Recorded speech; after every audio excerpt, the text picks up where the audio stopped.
দুজনের সর্বহারা।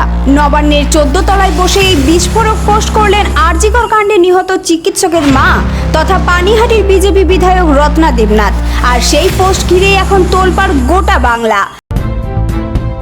নমস্কার বন্ধুরা, আপনারা দেখছেন voice of Bankura, presented by J3S institute, বাঁকুড়ার অন্যতম নির্ভরযোগ্য spoken English academy. Ratna Debnath তার ফেসবুক পোস্টে লেখেন, আজ আমি এখন নবান্নের 14 তলায় মুখ্যমন্ত্রীর সঙ্গে বৈঠকে। মুখ্যমন্ত্রীর নাম মাননীয় শুভেন্দু অধিকারী। এরপরই তিনি লেখেন, সততার শক্তি অনেক, শুধু অন্যায়ের বিরুদ্ধে ধৈর্য ধরে লড়াই করতে হয়। আর তারপরে আসে সেই সবচেয়ে চর্চিত লাইন, আজ আমি এবং মমতা দুজনেই সর্বহারা। কিন্তু কেন এমন মন্তব্য? নিজের পোস্টেই তার ব্যাখ্যা দিয়েছেন রত্না দেবনাথ। তিনি লিখেছেন, আমি একমাত্র মেয়েকে হারিয়েছি, মানুষের জন্য কাজ করার প্রতিজ্ঞায় ব্রতী হয়েছি। আর উনি ওনার 14 তলার গদি হারিয়েছেন।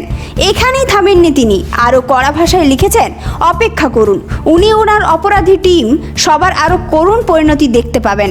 পোস্টের শেষে নিজের পরিচয় দিয়ে তিনি লেখেন, আমার পরিচয়, আমি ডক্টর দেবনাথের গর্বিত মা। এই পোস্ট সামনে আসতেই রাজনৈতিক মহলে শুরু হয়েছে জোর বিতর্ক।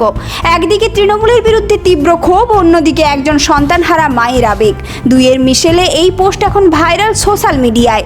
উল্লেখ্য, আরজিকর কাণ্ডের পর থেকেই রত্না দেবনাথ বারবার অভিযোগ তুলেছিলেন যে বিচার পাওয়ার বদলে তাকে অপমান সহ্য করতে হয়েছে। এবার সরকার পরিবর্তনের পর নবান্নের 14 তলায় বসে যেন সেই লড়াইয়ের নতুন বার্তা দিলেন তিনি। একদিকে নতুন বিজেপি সরকার ইতিমধ্যে আরজিকর কাণ্ডের তদন্তে একাধিক পদক্ষেপ শুরু করেছে। কলকাতা হাইকোর্টও এসআইটি তদন্তেও নির্দেশ দিয়েছে। সব মিলিয়ে নবান্নের 14 তলায় দাঁড়িয়ে এক মায়ের এই গর্জন এখন বাংলার রাজনীতিতে নতুন ঝড় তুলেছে। আপনার কি মত?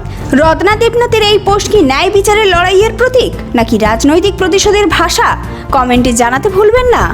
এই ধরনের গুরুত্বপূর্ণ খবর সবার আগে পেতে আমাদের চ্যানেলটি সাবস্ক্রাইব করুন আর ভিডিওটি শেয়ার করতে ভুলবেন না। আপনার মতামত কমেন্টে জানান আর লাইক শেয়ার করে ভয়েস অফ বাঁকুড়ার পাশে থাকুন।